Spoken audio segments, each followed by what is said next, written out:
What if your shop could answer every call, tighten up inventory, and market like you've got a full-time content team without hiring anyone?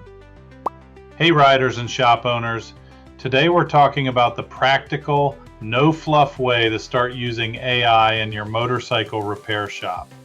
Here's why now.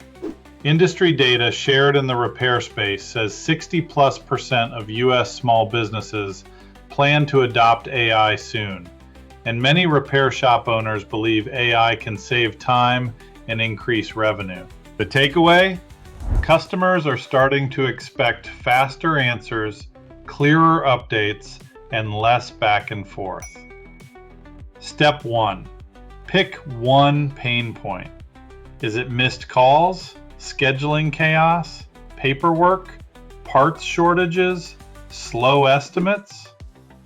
Step 2. Choose a simple tool that tackles that pain point.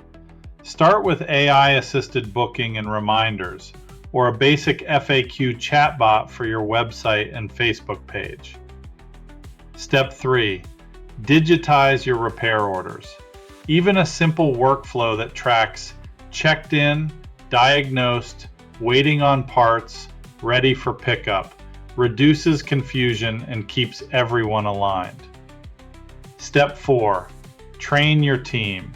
Do a 30-minute walkthrough, then let one tech champion support everyone else. Keep a one-page cheat sheet at the front desk. Step 5. Measure, then refine. Fewer missed calls, faster approvals, shorter cycle times, fewer inventory surprises.